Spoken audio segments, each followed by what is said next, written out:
தரப்பட்ட சுற்றில் பேட்டரியிலிருந்து எடுக்கப்பட்ட ஓட்டம். இந்த பேட்டரிக்குள்ளால I என்ற கரண்ட் ஓடுதுன்னு வைப்போமே. வச்சாலும் அந்த மின்னோட்டத்தை காட்டுக்கு.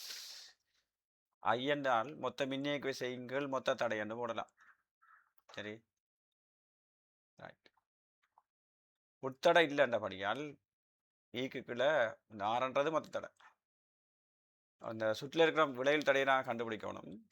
விளைவில் தடை எப்படி காணலாம் என்றால், நீ பாருங்க வெறும் கம்பியால் இந்த இந்த இந்த இணைச்சி வச்சிருக்கேன்டால் இந்த இருக்கிற புள்ளியில் இருக்கிற அழுத்தம் இது எக்ஸ் என்று போட்டால் எக்ஸ் என்ற புள்ளியில் இருக்கிற அழுத்தம் இந்த Y என்ற புள்ளியில் இருக்கிற அழுத்தத்துக்கு சமனாக இருக்கு. அழுத்தம் சமன் என்றால் அழுத்தம் சமனான வழிக்குள்ளால கரண்ட் ஓடாது. எலக்ட்ரிசிட்டியில் ஒரு தியரி சொல்லுது, கரண்ட் ஓடாத வழியில் இருக்கிற தடை இல்லாட்டி அந்த கம்பிகளை எடுத்து விடணும். இல்லாத மாதிரி நினைக்கும். இப்போ இவர் இல்லை, இவர் இல்லை, இவரும் இல்லை. இப்போ மனதால் பார்க்கலாம், இந்த சுற்றில் இருக்கிற மொத்த தடை என்று சொல்கிறத நாங்கள்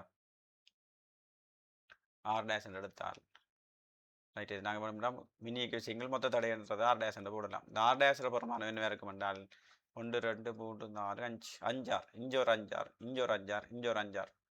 அப்போ 5 தரம் 5 6 சமாந்திரம் இருந்தால் புலையில் தடை 5 6 1 2 3 4 லைன் இருக்குது. 5 6 படி 4 லைன் இருக்குது என்றால் விளைவு தடை எப்படி இருக்கும்? 5 6 4 பிரிக்கும்.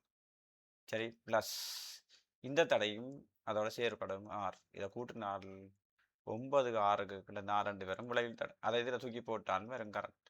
E என்றால் எவ்வளவு? 9. R' என்றால் 9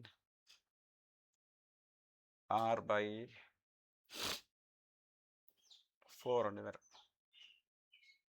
வெட்டுப்பட்டால் இது 4/R வரும். 4/R விட ஒன்றுக்கு தடை 4வது விட